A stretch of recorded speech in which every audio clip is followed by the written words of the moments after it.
Oi, gente, tudo bem com vocês? Espero que vocês estejam bem, as suas famílias estejam bem. E hoje nós vamos falar aqui mais um pouquinho sobre as Escrituras Sagradas. E eu quero abordar um assunto de extrema importância a respeito da Bíblia e a respeito da nossa relação com ela, que é por que é tão difícil interpretar a Bíblia. Nós vamos estar falando um pouquinho aqui por que é tão difícil e tentando te dar uma dica de como facilitar esse processo, tá bom? Vamos lá?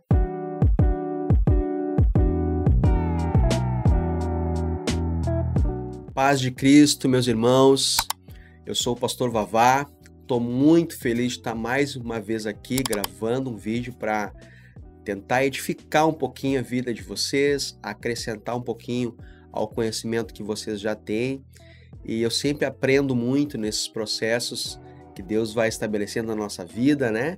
E também gosto de repartir um pouquinho que a gente sabe. E hoje a gente vai estar falando de um assunto muito interessante, né? O porquê que é tão difícil interpretar a Bíblia corretamente e o que a gente poderia fazer aí para facilitar um pouco esse processo de aprendizagem, de discernimento a respeito das Escrituras Sagradas, tá? Então eu quero já ir direto para o assunto e começar falando assim que por que é tão difícil, tá? Nós poderíamos citar aqui muitas coisas. O objetivo não é fazer um vídeo muito extenso, e sim tentar te levantar uma reflexão sobre esse assunto, você poder ir atrás de mais informação. E eu tenho certeza que se você está aqui agora, você tem esse interesse. Inclusive aqui no canal, você vai ver, tem uma série de vídeos muito legais aqui falando sobre as escrituras, dicas de como ler, de como entender corretamente. Falamos aqui sobre quem é o autor das escrituras. Tem vários vídeos aí para você maratonar um pouquinho a respeito das escrituras sagradas. Em primeiro lugar, tá? O que eu gostaria de trazer para vocês aqui? Um dos principais motivos, falando do nosso tempo atual, né? De dificuldade de interpretação, as pessoas elas estão sempre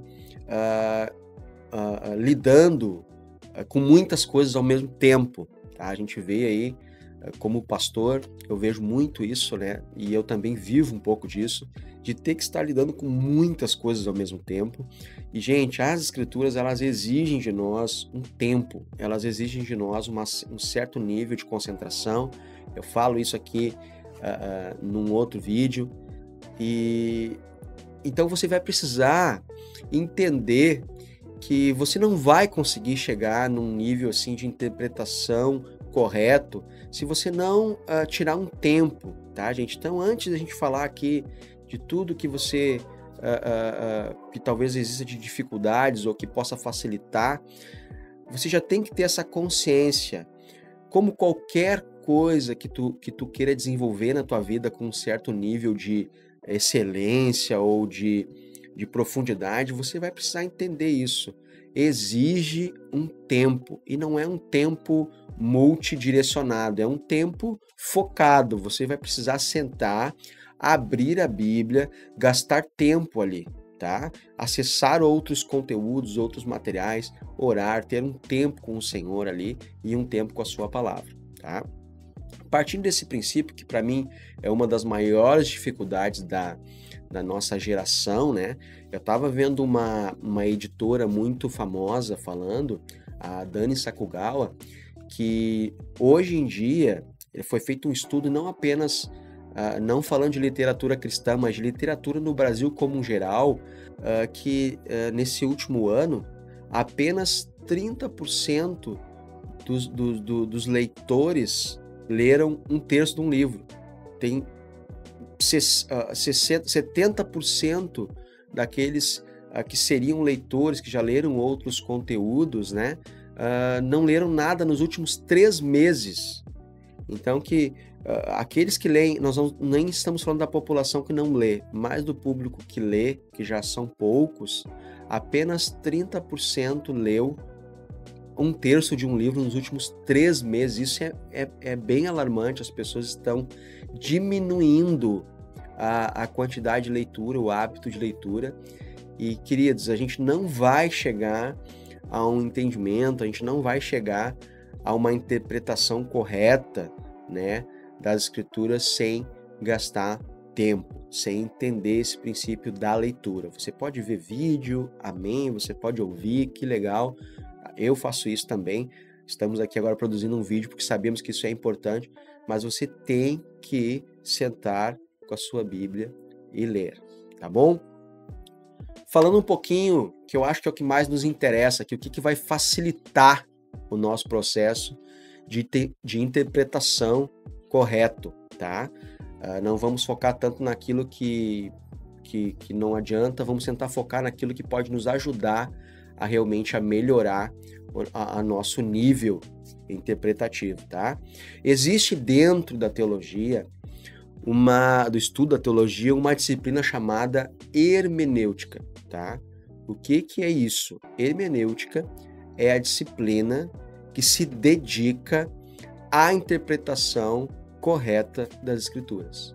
Então, dentro da hermenêutica, ao longo dos séculos, foram sendo desenvolvidos alguns princípios para a gente aplicar no que diz respeito à interpretação da Bíblia, tá bom? E eu queria te citar 3. Nós temos vários princípios. Eu vou te citar 3, que eu tenho certeza que vai te ajudar bastante. E já pega aí um papel, uma caneta e anota, para te poder, a partir de hoje, cada vez que tu abrir a tua Bíblia, tu orar e ir para esse tempo de leitura já com esses 3 princípios em mente, tá bom? Primeiro princípio: deixe a Bíblia explicar a Bíblia, tá? Muitas vezes a gente vai ficar buscando, né, dentro de nós, ou em momentos queremos revelações, queremos coisas que não estão escritas. É de nós isso, tá, gente? É de nós isso. Ah, pastor, é errado. Não sei, é de nós. Então, eu mesmo, muitas vezes, eu tenho esse desejo, né, de que Deus me fale algo a mais, e muitas vezes a gente até entende algo como inspirado pelo Espírito Santo, assim, alguma coisa que Deus fala ao nosso coração, à nossa mente. Porém, queridos, quando nós vamos para as Escrituras, nós temos que nos recolher, o nosso eu, o nosso ímpeto, as nossas necessidades, as nossas carências, as nossas falhas, né? Temos que nos recolher para quê? Para que Deus apareça, para que a sua palavra apareça. Eu preciso deixar a Bíblia explicar a Bíblia, ok? Então escreva aí: primeiro princípio de interpretação bíblica, deixar a Bíblia explicar a Bíblia, tá? Retire-se. Precisamos tentar nos tirar o nosso eu dessa equação, né? Até tem uma frase que eu gosto de usar bastante, que uma vez assim me veio à mente e eu comecei a usar, né? Toda a experiência que a gente tem com Deus, toda a experiência, por mais genuína que seja, não tem o mesmo peso da Escritura, não tem um peso doutrinário para a nossa vida. Por quê, pastor? Mas se for uma experiência genuína, mesmo sendo uma experiência genuína, tem um elemento chave aí nessa equação que pode gerar distorções, que é nós mesmos, nós estamos inseridos. Então, quando eu quero interpretar a Bíblia corretamente, eu preciso não embasar nada nas minhas experiências, não embasar nada na minha cultura, não embasar nada nos meus achismos, né? Mas eu acho, eu entendo, nos meus entendimentos. Eu preciso deixar a Bíblia explicar a Bíblia. Amém? Então vamos para o segundo ponto de interpretação. Segundo ponto: existe um princípio chamado princípio da primeira citação, tá? O que isso significa? Eu estou lendo um texto aqui que fala sobre comunhão, que fala sobre perdão, ou que fala sobre salvação. Então eu me esmerar em folhear a Bíblia e tentar descobrir onde que ele foi citado pela primeira vez. Este é um dos princípios de interpretação que ajuda bastante a gente desenvolver uma ideia panorâmica sobre um assunto. É muito comum a gente pegar um assunto isolado, em um versículo isolado, e entender ele de uma forma bem limitada ou bem condicionada à nossa cultura, aos nossos entendimentos, à nossa intelectualidade, né, às nossas experiências. Então, quando eu pego um assunto e eu procuro entendê-lo de forma mais panorâmica, é isso que eu preciso fazer. Descobrir lá onde que ele foi falado a primeira vez e, a partir de lá, ir tentando descobrir, né, desvendar na escritura onde que ele está. Hoje em dia, gente, isso é muito fácil, né? Tu não precisa de um software muito elaborado para fazer isso. Tu pode, às vezes, até no Google ali, aonde que aparece a primeira vez na Bíblia sobre perdão. Vai te aparecer lá, vai te dar... Aí tu vai lá, confere, tu pega mais de uma fonte, tu fala com um pastor, tu acessa, tu manda uma pergunta para alguém que você admira, um teólogo, né? E aí você vai tendo uma visão panorâmica. A Bíblia precisa ser vista de forma mais panorâmica, mais abrangente. Existe uma mensagem de um todo na Bíblia. Ela não é apenas citações isoladas, citações desconectadas, né? Bem ao contrário, ela tem uma mensagem de Gênesis, que é o seu primeiro livro, até Apocalipse, que é o seu último. Tá? E muitas vezes, quando a gente vai para a origem, que a gente vai aplicar esse princípio da primeira citação, obviamente a gente vai achar essa primeira citação lá em Gênesis. Gente, é incrível, todos os livros são muito ricos, mas é incrível a riqueza que existe em Gênesis. Nós achamos quase tudo, talvez tudo, o plano original de Deus lá em Gênesis, ok? Então, primeiro ponto lá, deixa a Bíblia explicar a Bíblia. E o segundo ponto de interpretação, busque a primeira citação de algum assunto e, a partir dali, desenvolva um estudo, tá? E o terceiro e último, e é o mais polêmico, e por isso que eu já deixei por último, né? Como eu disse, são 3 princípios, não são só estes 3, né, que a hermenêutica traz, mas eu quis separar esses 3 até para não ficar tão extenso, 3 que eu acredito assim que são muito práticos, que a gente vai usar no nosso dia a dia. Esse terceiro é bem polêmico no meio teológico, tá? Terceiro princípio de interpretação correta da Bíblia. Terceiro princípio que a hermenêutica nos apresenta e que eu quero trazer aqui é: se vamos interpretar, né, com literalidade, é o princípio da literalidade. O que é isso? Que nós vamos olhar lá para o texto original e interpretá-lo literalmente. Mas o que é isso? Você sabe o que é literal, né? É a gente pegar e alguém te falar alguma coisa e tu entender que o que ela está falando é exatamente aquilo ali. Ela não está usando metáfora, ela não está fazendo uma paráfrase, não, ela está falando exatamente, ela não está sendo irônica, não está sendo sarcástica, ela está falando exatamente o que ela quer dizer. Então eu vou pegar lá o texto original, que no caso da Bíblia nós vamos encontrar a maioria dos textos em grego, falando principalmente do Novo Testamento. Nós vamos encontrar no Velho Testamento bastante hebraico, pouquinha coisa de aramaico. Vamos pegar os textos originais e eu vou pegar palavra por palavra e interpretando, né?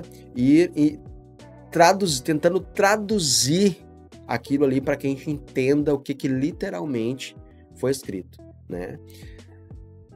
Em primeiro momento, gente, parece assim uma coisa muito óbvia que esse seria a melhor forma, mas existem muitas polêmicas. Por quê? Porque alguns teólogos, né, algumas linhas vão trazer que quando nós somos extremamente literais, nem sempre vamos ser tão fiéis à mensagem. E que a nossa preocupação tem que ser muito mais fidelidade com a mensagem do que literalidade com palavras, tá? Mas os teólogos mais literais vão dizer que quando nós abrimos mão da literalidade das palavras, aí nós começamos a dizer que tudo pode ser interpretado, tudo pode ser buscado um sentido, e aí não há mais nenhum padrão, embora a gente saiba que há um alto critério, né? Ninguém sai traduzindo, vou fazer minha tradução aqui, não. É necessário um colegiado, é analisado à luz de várias traduções, né? E nós nem estamos falando de traduções ainda, estamos falando de interpretação do texto, né? Tradução é um outro assunto e nos vídeos seguintes aí nós vamos fazer um vídeo só sobre tradução, que eu tenho certeza que vai edificar vocês. Mas, falando de interpretação, tá? Eu queria te dar esse terceiro ponto como uma dica, tá? Aos meus olhos, ser literal é muito bom, tá? Você não vai perder nada na hora de tentar interpretar um texto, ser literal, buscar uma literalidade, tá? Porém, para que você consiga ser fiel à mensagem, você aplicando a literalidade, você precisa estudar a história. E talvez por aí que muitas vezes a gente acaba migrando para não utilizar a literalidade e já ir para sentido da mensagem mesmo, porque nem todos vão entender isso.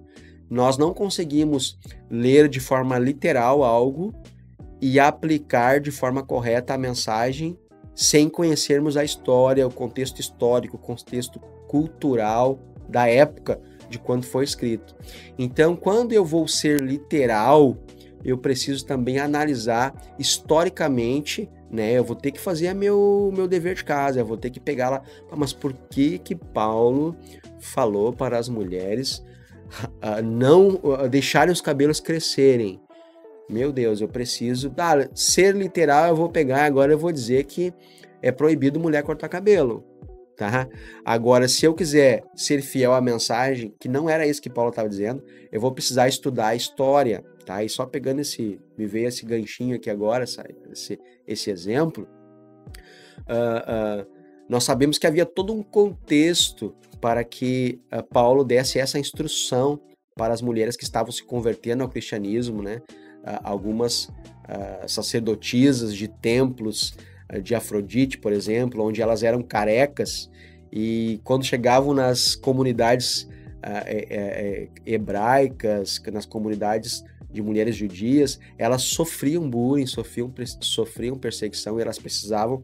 Paulo traz num contexto assim para que elas se pareçam, elas adentrem a cultura daquele povo que elas estavam agora abraçando a fé, né? E não que ter cabelo curto ou cabelo comprido seja pecado ou santidade, mas que dentro do contexto que elas estavam entrando, né? Então, quando eu vou analisar o texto de forma literal, realmente está escrito que as mulheres não deveriam cortar os seus cabelos, que elas não deveriam usar maquiagens, adornos, que elas não deveriam falar na igreja. Olha que assuntos que são polêmicos, interpretações literais. Agora eu preciso, dentro da interpretação literal, que para mim é a mais correta, eu preciso entrar para dentro do contexto histórico. Senão eu vou cometer um pecado contra a mensagem, eu vou cometer uma heresia contra a mensagem, tá bom? Então fica esses 3 pontos para você que são extremamente importantes e aplicáveis no teu dia a dia, né?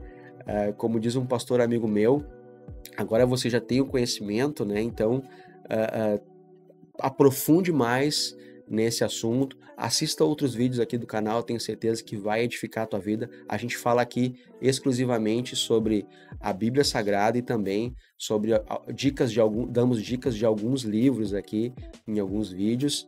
Eu queria te pedir, antes de você sair, curte os vídeos, te inscreve no canal, compartilha ele com alguns amigos que você considera que vai conseguir edificar através dos vídeos. Tem alguns vídeos de pregações aqui também que você pode mandar para os seus amigos. Faça isso, você vai estar nos ajudando, vai estar ajudando também pessoas, porque estamos aqui no YouTube porque entendemos que isso é um canal evangelístico, tá bom? Deixa Deus te usar aí.